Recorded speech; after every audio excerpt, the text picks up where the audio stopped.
Audiencia General del Papa León XIV, miércoles 4 de febrero de 2026.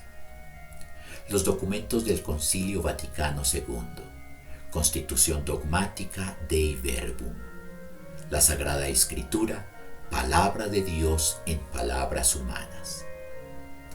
Queridos hermanos y hermanas, buenos días y bienvenidos.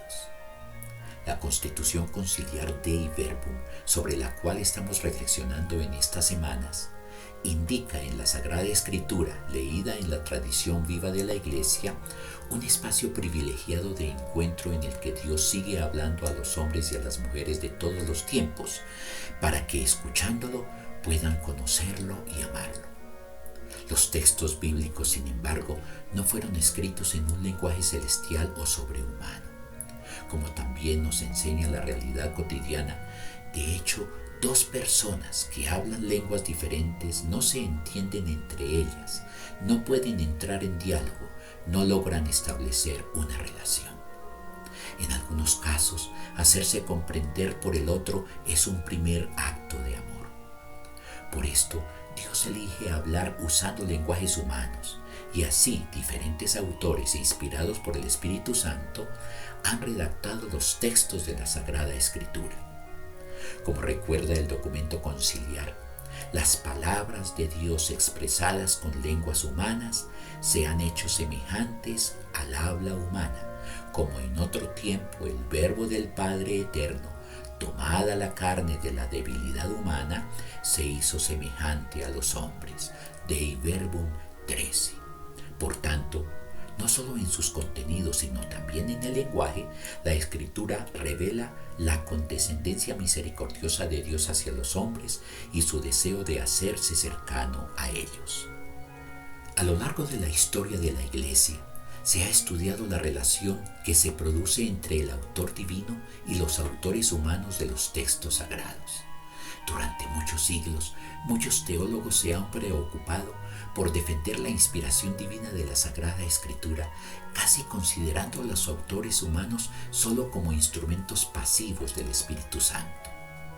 En tiempos más recientes, la reflexión ha revalorizado la contribución de los hagiógrafos en la redacción de los textos sagrados, hasta el punto de que el documento conciliar habla de Dios como autor principal de la Sagrada Escritura, pero llama también a los hagiógrafos verdaderos autores de los libros sagrados. Como observaba un agudo exégeta del siglo pasado, rebajar la operación humana a la de puro amanuense no es glorificar la operación divina. Dios no mortifica nunca al ser humano y sus potencialidades. Por tanto, si la Escritura es palabra de Dios en palabras humanas, cualquier aproximación a ella que descuide o niegue una de estas dos dimensiones resulta parcial. De ello se desprende que una correcta interpretación de los textos sagrados no puede prescindir del ambiente histórico en el que estos han madurado y de las formas literarias utilizadas. Es más, la renuncia al estudio de las palabras humanas de las que Dios se ha servido corre el riesgo de dar lugar a lecturas fundamentalistas o espiritualistas de la Escritura que traicionan su significado. Este principio vale también para el anuncio de la palabra de Dios. Si pierde contacto con la realidad, con las esperanzas y los sufrimientos de los hombres, si utiliza un lenguaje incomprensible, poco comunicativo o anacrónico, resulta ineficaz. En cada época, la Iglesia está llamada a proponer de nuevo la palabra de Dios con un lenguaje capaz de encarnarse en la historia y de alcanzar los corazones. Como recordaba el Papa Francisco, cada vez que intentamos volver a la fuente y recuperar la frescura original del Evangelio, brotan nuevos caminos, métodos creativos, otras formas de expresión, signos más elocuentes, palabras cargadas de renovado significado para el mundo actual.